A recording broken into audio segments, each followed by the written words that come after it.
ഈശോമിശിഹായ്ക്ക് സ്തുതിയായിരിക്കട്ടെ. നമ്മുടെ കർത്താവായ ഈശോമിശിഹായുടെ കൃപയും സ്നേഹവും സമാധാനവും കരുണയും വാത്സല്യവും എന്നെ കേൾക്കുകയും കാണുകയും ചെയ്യുന്ന നിങ്ങളെല്ലാവരോടും കൂടെ സമൃദ്ധമായി ഉണ്ടാകട്ടെ. ഈശോയിൽ ഏറ്റവും സ്നേഹിക്കപ്പെട്ടവരെ, കൈത്ത കാലത്തിൻ്റെ 2ാം വാരത്തിലേക്ക് നാം പ്രവേശിക്കുമ്പോൾ സഭ നമുക്ക് ധ്യാനത്തിനായി നൽകുന്ന വചനഭാഗം വിശുദ്ധ ലൂക്ക അറിയിച്ച സുവിശേഷം 15-ാം അധ്യായം 11 മുതൽ 32 വരെയുള്ള തിരുവചനങ്ങളാണ്.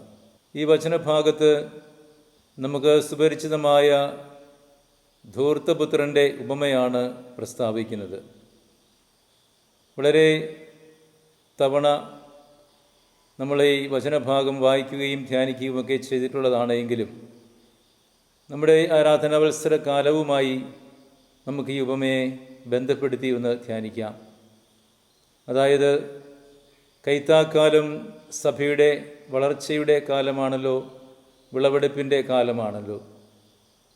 നമ്മുടെ ഓരോരുത്തരുടെയും ജീവിതത്തിൽ ഈ വചനം നൽകുന്ന വലിയ സന്ദേശമെന്നത് മൃതാവസ്ഥയിൽ നിന്നും ജീവനിലേക്ക് വളരണമെന്നും നഷ്ടപ്പെടലിൽ നിന്നും കണ്ടുകിട്ടലിൻ്റെ അവസ്ഥയിലേക്ക് വളരണമെന്നുമാണ്.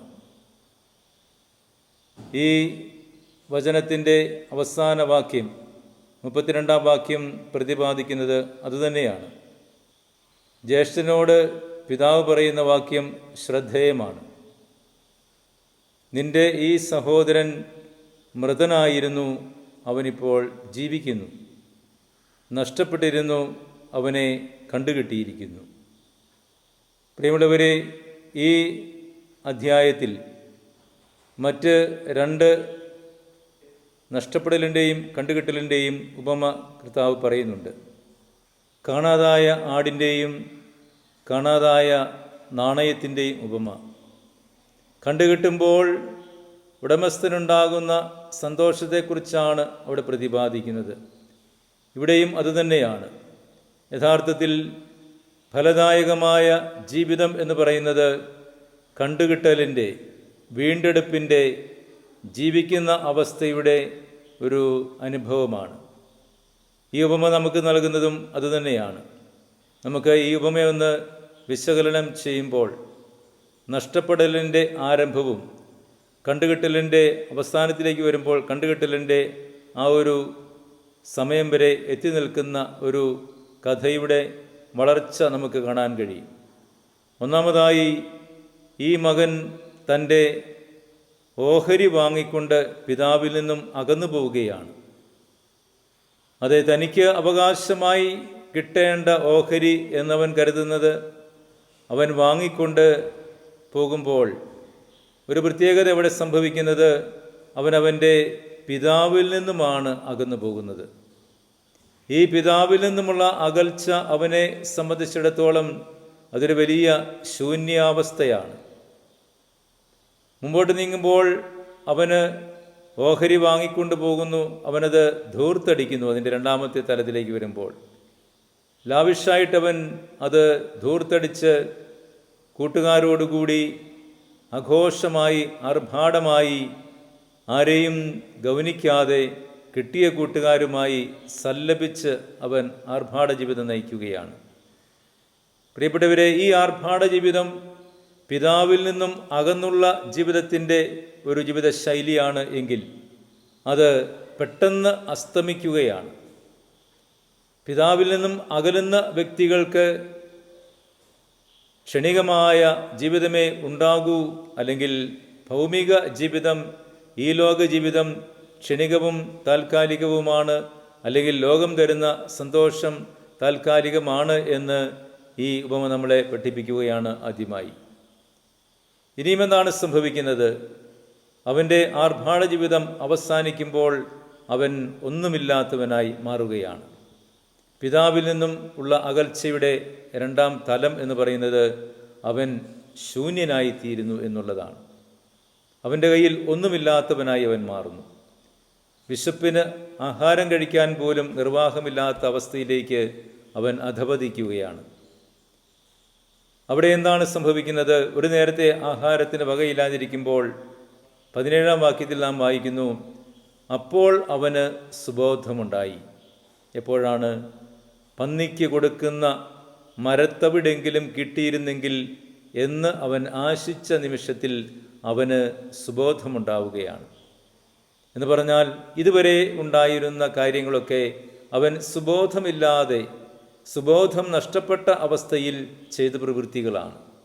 പിതാവിൽ നിന്നും അകറ്റപ്പെടുമ്പോൾ അകന്നു പോകണമെന്ന തോന്നലുണ്ടാകുന്നത് സുബോധം നഷ്ടപ്പെടുന്ന അവസ്ഥയാണ്. അതുകൊണ്ട് ചിലപ്പോഴൊക്കെയെങ്കിലും നമ്മുടെ ജീവിതത്തിലും ഇതുപോലെ സുബോധം നഷ്ടപ്പെട്ട് പ്രവർത്തിക്കുന്ന സന്ദർഭങ്ങളുണ്ടാകാം. അതൊക്കെ നമ്മുടെ ശൂന്യതയിലേക്കുള്ള, സീറോയിലേക്കുള്ള യാത്രയാണ് എന്ന് തിരിച്ചറിയുവാനും, നമുക്ക് ലോകം നൽകുന്ന സന്തോഷമൊന്നും പര്യാപ്തമല്ല ജീവിതത്തിൽ എന്ന് തിരിച്ചറിയുവാനുമുള്ള വലിയ ഉൾക്കാഴ്ചയാണ് ഈ വചനത്തിൻ്റെ ആദ്യ ഭാഗം നമുക്ക് നൽകുന്നത്. ഇനി സുബോധമുണ്ടായതിനു ശേഷം അവൻ എന്താണ് ചെയ്യുന്നത്?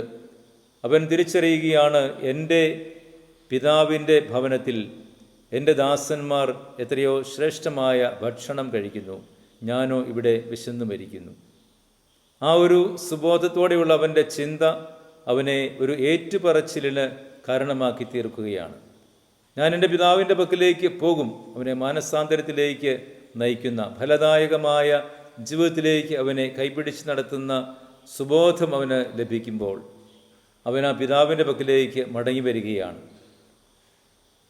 കീറിപ്പറഞ്ഞ വസ്ത്രവും ധരിച്ച് മുഷിഞ്ഞു നാറിയ അവസ്ഥയിൽ അവൻ മടങ്ങി വരുമ്പോൾ അവന് മനസ്സിൽ പറയുന്നത് ഇതാണ്: ഞാൻ എൻ്റെ പിതാവിൻ്റെ അടുത്ത് ചെന്ന് പറയും, പിതാവേ, സ്വർഗത്തിനെതിരെയും നിൻ്റെ മുൻപിലും ഞാൻ പാപം ചെയ്തു. ഇതൊരു ഏറ്റുപറച്ചിലാണ്, ഒരു കുമ്പസാരമാണ്. സീറോയിൽ എത്തിയപ്പോഴാണ് അവന് ആ സുബോധമുണ്ടാകുന്നത്. അതേ സുബോധത്തോടെയുള്ള ഒരു ഏറ്റുപറച്ചിൽ. അവിടെയാണ് അവന് മാനസാന്തരത്തിൻ്റെ അനുഭവമുണ്ടാവുകയും അവന് മടങ്ങി വരവിന് അർത്ഥമുണ്ടാവുകയും ചെയ്യുന്നത്.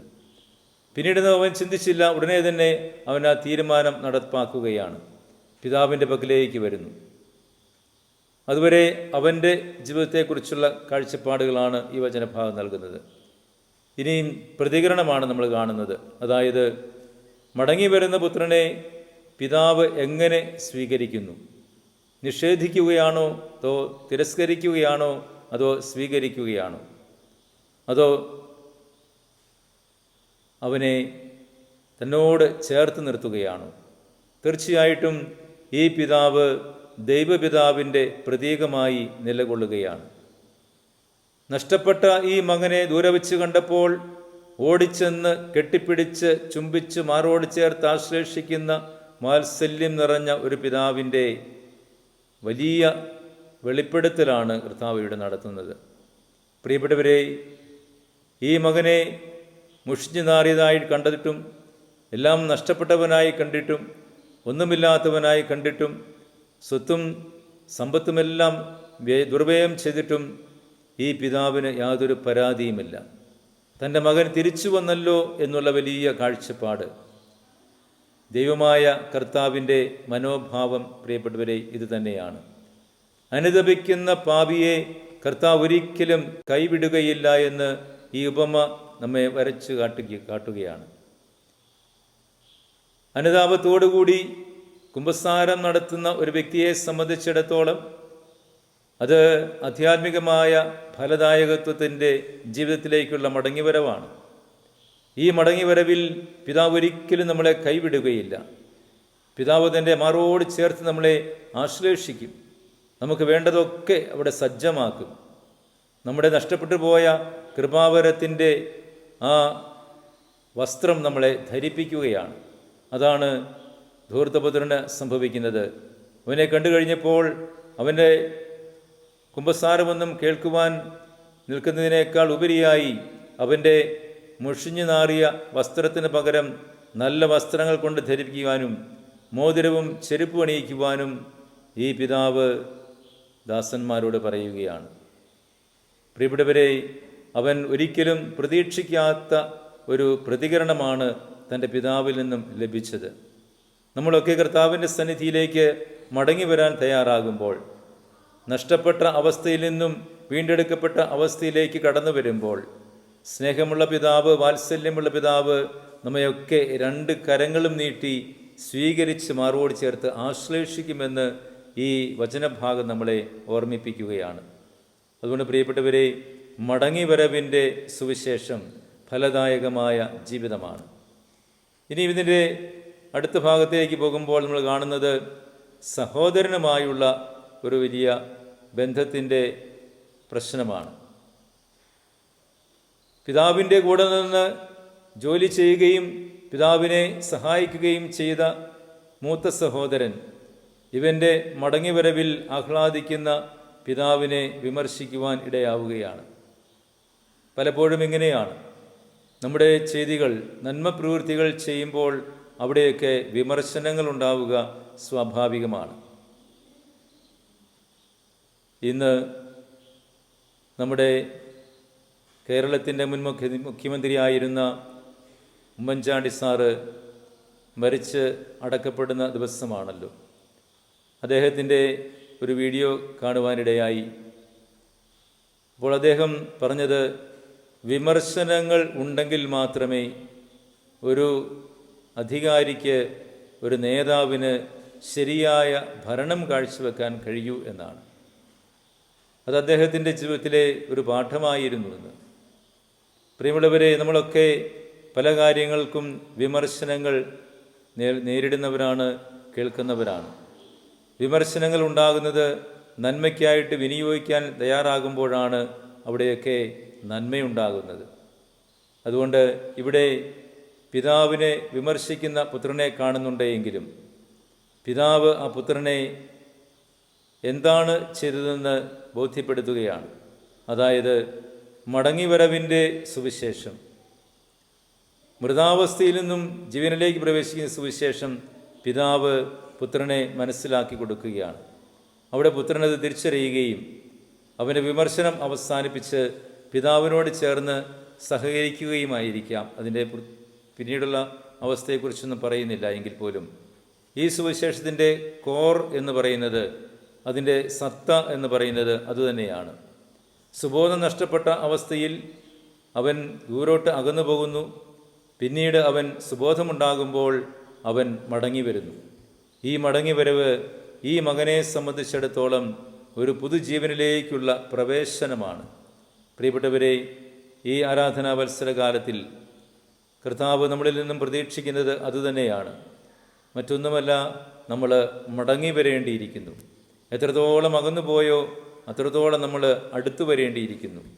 ദൈവസന്നിധിയിൽ എത്രമാത്രം നമ്മൾ സീറോയിലേക്ക് പോയോ അവിടെ നിന്ന് നമ്മൾ അനുതാപത്തോടുകൂടി കർത്താവിൻ്റെ പക്കലേക്ക് മടങ്ങി വരേണ്ടിയിരിക്കുന്നു. ഈ മടങ്ങി വരവ് ഒരു ഫലദായകമായ ജീവിതമാണ്. അത് പുതുജീവനിലേക്കുള്ള പ്രവേശനമാണ്. നമ്മുടെ അനുദിന ജീവിതത്തിൽ നമുക്ക് ഒന്ന് ധ്യാനിച്ച് നോക്കാം, ഒന്ന് വിലയിരുത്തി നോക്കാം. ഞാൻ എത്രമാത്രം സുബോധം നഷ്ടപ്പെട്ട അവസ്ഥയിലായിരുന്നു. ഇപ്പോൾ എനിക്ക് സുബോധം വീണ്ടും കിട്ടിയോ? ഞാൻ നഷ്ടപ്പെട്ടവനായിരുന്നോ? ഞാൻ മടങ്ങി വന്നോ? ഞാൻ മൃതനായിരുന്നോ? ഞാനിപ്പോൾ ജീവിക്കുന്നുണ്ടോ? അതെ, നമ്മളെല്ലാവരും ജീവാവസ്ഥയിൽ ആയിരിക്കുവാനും മടങ്ങിവരവിൻ്റെ ആ ഒരു ജീവിതത്തിലേക്ക് പ്രവേശിക്കുവാനും കർത്താവ് ആഗ്രഹിക്കുന്നു. അതിലേക്ക് നമുക്ക് ഉൾച്ചേരാം. നമ്മളെ സ്വന്തമാക്കുന്നവനായ തമ്പുരാൻ്റെ തിരുമാറിലേക്ക് ചാഞ്ഞിരുന്നുകൊണ്ട് ആ സ്നേഹത്തിൻ്റെ ഊഷ്മളത അനുഭവിച്ച് നമുക്ക് കൂടുതൽ ഫലങ്ങൾ പുറപ്പെടുവിക്കാൻ പരിശ്രമിക്കാം.